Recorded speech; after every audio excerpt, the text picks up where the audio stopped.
everyone, welcome back to Team Forbidden's YouTube page again. It is Andrew the Collector here with a new deck profile of Rank 8 Spam.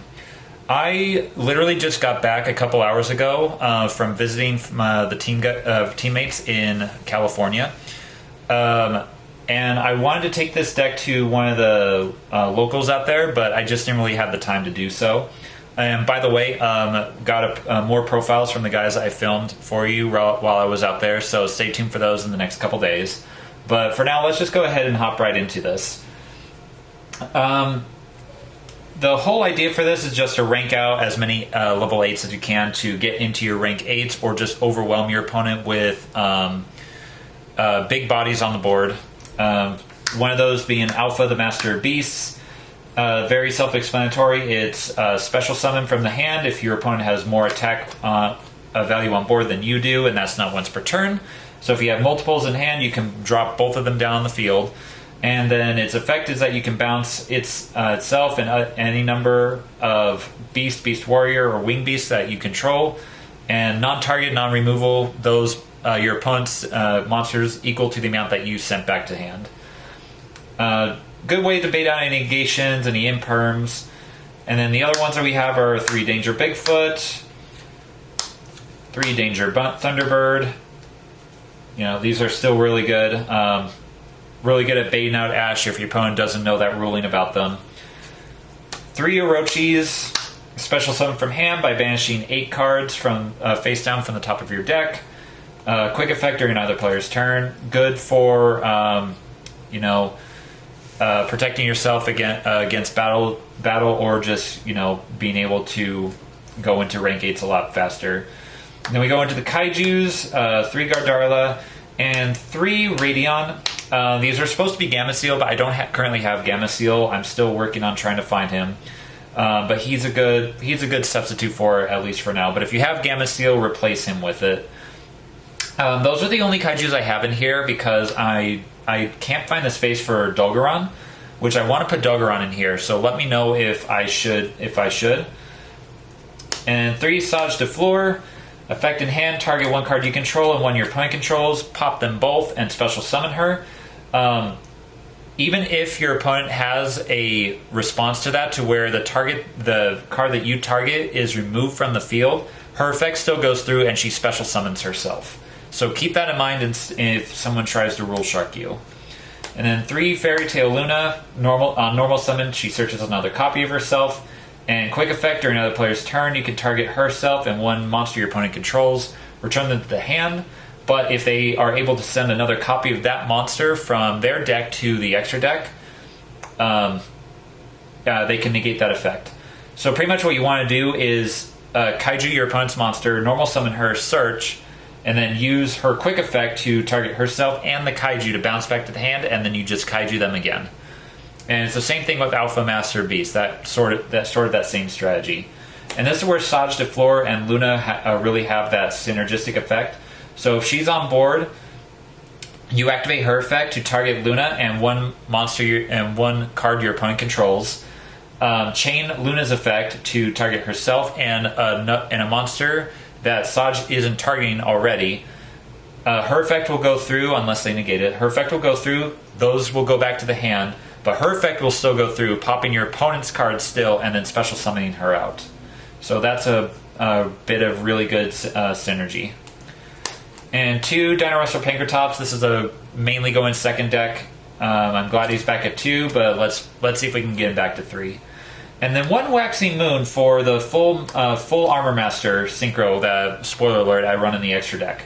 Because the good thing about him is that you don't need a Blackwing monster to special summon him from your hand. You just need a monster that has 2,000 or more attack, which is literally your entire lineup except for Luna. So yeah, really easy to get. And while he's in graveyard, while you control Blackwing Synchro monster, quick effect, you banish him from the graveyard and pop 1 face-up card on the field, and you can activate both those during the same turn. So really, really good. And that's it for the monsters. Let's go ahead and get into the spells. 3 Interrupted Kaiju Slumber, it's really good. I'm actually thinking of bumping it down to 2 because I'm only running 6 Kaijus in this. If I had a Dolgaron making it 7, I would probably keep this to 3, but let me know what you guys think about that in the comments below. Since it has a lot of 8s in this deck, trade in for drop power and consistency. Triple Tactic Talent, it's going second deck. This card is super busted. 2 Pot of Desires, these would be Triple Tactic Thrusts if I had one, but they're really expensive, so this is still really good to use. A lot of the times you don't really feel the effect of the drawback of this card unless you draw into a second Desires, you know. But yeah, if you have Thrust, replace this with Thrust. And for the 1-ofs, Raigeki, Change of Heart, Mind Control, and Harpy's Feather Duster. Basically to clear your opponent's boards, bait out any negations, or get rid of any problematic monsters or anything like that. And that is it for the main deck. Let's go into I almost said the side. Let's go into the extra deck. 197 Draglublion, the best rank 8 and your best win con, because you can go into number 100. Yeah, this is pretty much your go-to win condition, but let's call it Plan A. Plan A of the deck. And running 38 because we need 38 in case we do go first, or to use as fodder to put under number 100 from 97's effect. And I am running 107 just in case they're able to snipe out the 100 from the extra deck, or if I already use 100 and my opponent still has other stuff to do, because I am also running number 68, which is still another good thing to go into going first, or use as extra fodder to go into 107 or anything. Basically, people usually do 97 as a one-shot thing, but I'm putting 4 number monsters in here kind of as a backup, more of a plan B, if you will.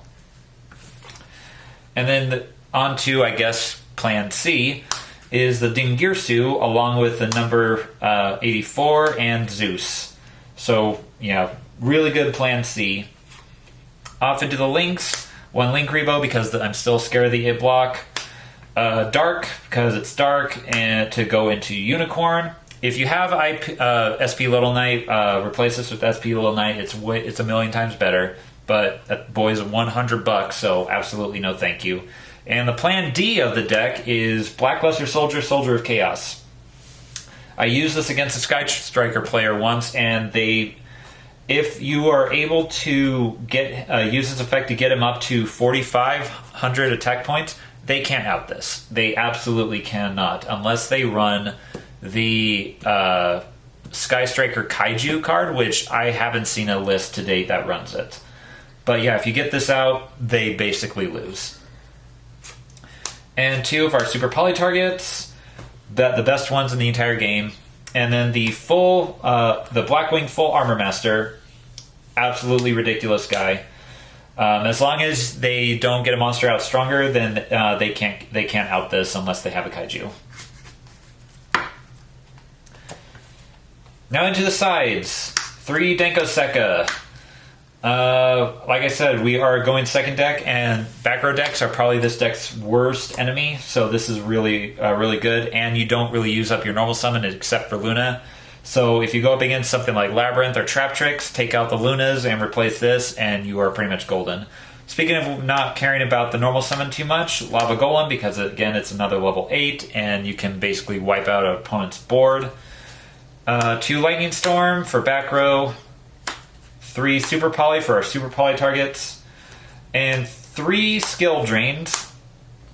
Guess plan E of the deck is to have this out on board, along with just swarming your opponent with high attack level 8 monsters.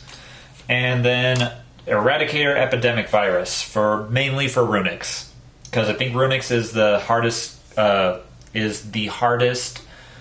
matchup for this deck. It's easy to pull off because you have Bigfoot, Orochi, and most of your rank 8 monsters in your extra deck.